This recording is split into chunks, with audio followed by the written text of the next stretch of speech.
Hi, my name is Julia Croft. I'm 24 years old. I'm originally from Christchurch, but I live in Wellington. I've recently graduated from Te Whakaari, and at the moment I'm just finishing off devising a show called The Mountain for the Wellington Fringe Festival.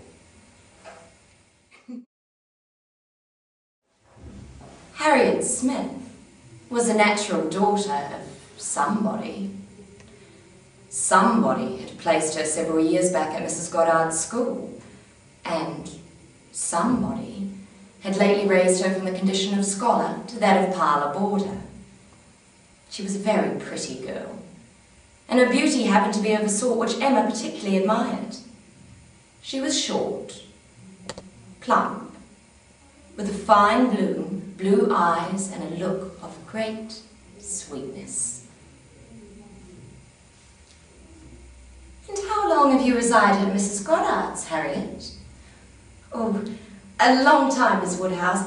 At least 10 or 12 years. "And your background? Your parentage? Where were you brought up?" "I couldn't tell you, Miss Woodhouse. Mrs. Goddard said I was dropped at her door and that now I belonged to her in the school." "Well, then where do you spend your summers? At school?" "Oh, not always. Last summer I was fortunate enough to be asked to spend some weeks with the Martin family of Abbey Mill Farm. Mrs. Martin was most insistent that of all the girls I should be asked to stay with them and help with the fruit picking and the curing. And both the Miss Martins were so eager to make me feel part of the family. And such a large house. Mrs. Martin has 2 parlours, 2 very fine parlours indeed. One of them quite as large as Mrs. Goddard's drawing room. And I was allowed, sometimes, to help with the milking. The Mrs. Martins have 8 cows, 2 of them Aldneys, and 1 little Welsh cow, a very pretty little Welsh cow indeed. And Mrs. Martin was kind enough to say that, seeing I was so fond of it, it should be called my cow. Well, Harriet, what an exciting summer you must have had with all those Martin women. And what... Oh, no, Miss Woodhouse. It's not just Mrs. and Miss Martin. Isn't it? No. Mr. Martin was also very considerate and courteous towards me. Mr. Martin, the husband of Mrs. Martin? No. Mrs. Martin is unfortunately a widow. Mr. Martin is her son, who runs the farm. I see. He would always join in all our evening games and encourage me to walk with him sometimes when it was dark.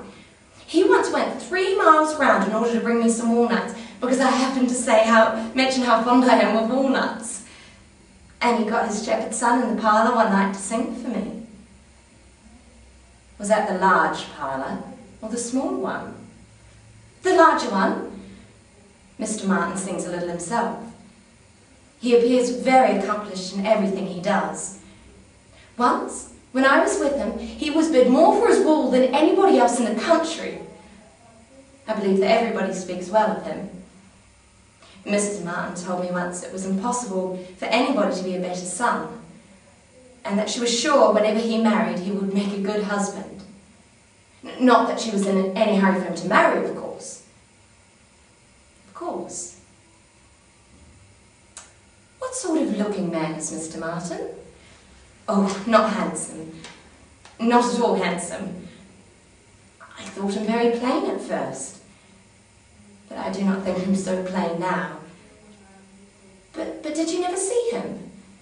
He is in Highbury every now and then, and he is sure to ride through every week on his way to Kingston. That may be.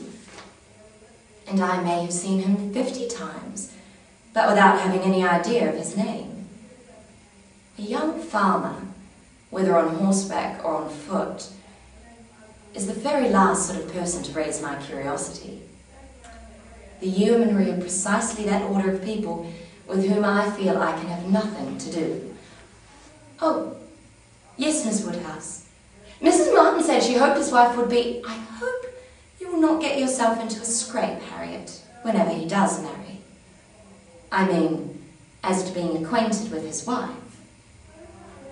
There can be no doubt of you being a gentleman's daughter, and you must support your claim to that station by everything within your own power, or there will be plenty of people who will take pleasure in degrading you.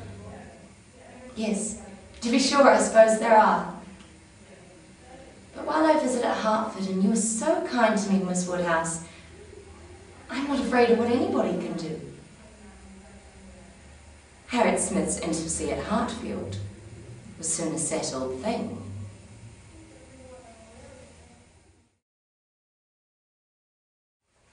Dona nobis pacem pacem, dona nobis pacem, dona nobis pacem, dona nobis pacem, dona